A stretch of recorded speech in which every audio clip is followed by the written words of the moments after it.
L'univers tout entier semble enfin calme, apaisé, après les récents conflits cosmiques autour des joyaux de l'infini. Adam Warlock savoure cette nouvelle pause, mais soudain, quelque chose le pousse à contacter les plus hautes autorités de l'existence afin de s'enquérir d'un péril imminent, mais trop tard. Le voilà soudain piégé par une force supérieure qui se dirige après cela droit sur la Terre. Sur Terre, justement, un certain nombre de nos héros favoris se retrouvent mis en contact spirituel avec une nouvelle entité appelée la déesse, qui leur promet d'apporter la paix dans l'ensemble de l'univers et de faire cesser le mal pour toujours. Ces propos séduisent et enchantent les plus fervents de nos héros, qui dès lors disparaissent de la Terre pour se retrouver sur une nouvelle planète du système solaire, Paradis Oméga, où la déesse les attend et leur explique son plan en leur révélant l'existence de l'œuf cosmique, le résultat de la fusion considérée comme impossible de tous les tesseracts de l'univers et d'autres réalités, autrefois possédées pour certains par le Magus et utilisées dans son terrible plan de conquête de l'univers connu. Et tandis que sur Terre, les autres héros se demandent ce qui a bien pu arriver à leurs amis, ces derniers se prosternent devant la déesse et épousent ses moindres volontés, totalement captifs de son envoûtante existence et de ses mystérieux pouvoirs. La situation dégénère lorsque Reed Richards parvient à revenir sur Terre après être allé collecter des informations sur d'autres mondes et les fait partager à ses alliés terrestres. La déesse prépare, avec l'aide des héros qu'elle a enlevés, une attaque massive de l'ensemble de l'univers, en commençant bien sûr par la Terre. Les forces en jeu sont titanesques et une nouvelle guerre cosmique menace de voir le jour, et même Thanos et Mephisto s'allient devant ce nouveau péril qui les condamne. Leur aide sera nécessaire pour faire revenir Adam Warlock de sa prison spirituelle et créer un enchaînement d'actions et de diversions favorables pour permettre aux héros de la Terre d'attaquer les premiers, avant d'être tous détruits par leurs anciens alliés et amis.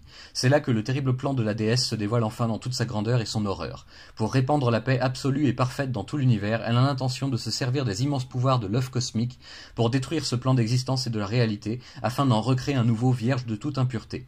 Quiconque se trouvera sur sa route sera exterminé, bon ou mauvais, héros ou vilain, simple mortel comme entité céleste. Cette fois, c'est réellement la dernière chance de notre univers et de nos héros. Seront-ils capables de s'unir et de briser le charme de la déesse afin de faire échouer ses plans drastiques, ou bien n'y a-t-il désormais plus aucun autre espoir de rédemption pour notre monde?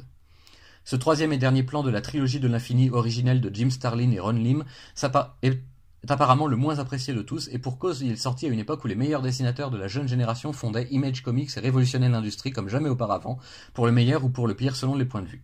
Le style très classique de Ron Lim est donc passé un peu à la trappe face à la soudaine débauche d'effets visuels et des autres séries concurrentes, et le récit de Starlin n'a quant à lui pas su séduire son public avec une notion pourtant toute nouvelle et terriblement prenante, le pouvoir de la religion. Jusqu'où sommes-nous prêts à aller pour nos idéaux et nos croyances? Où s'arrête la foi et où commence la dévotion aveugle?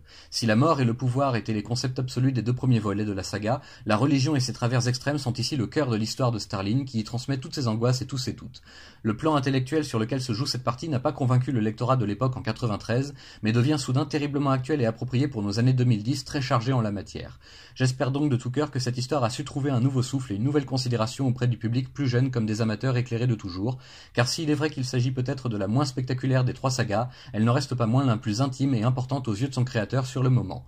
En ce qui me concerne, le sujet me passionne et j'ai donc dévoré ce tome bien plus rapidement que les deux précédents, prenant tout juste le temps de digérer les informations et l'intrigue pour me concentrer plus en profondeur sur l'esprit du récit, qui a la capacité de toucher tout le monde.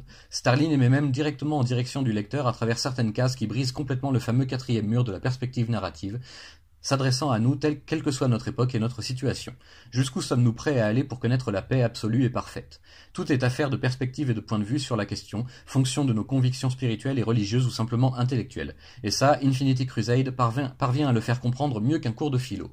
Merci donc à Jim Starlin et à Ron Lim pour cette œuvre intemporelle et tellement humaine, et merci à Panini de lui rendre sa chance en la rééditant sous le beau format de la collection Marvel Events qui lui sied tout à fait.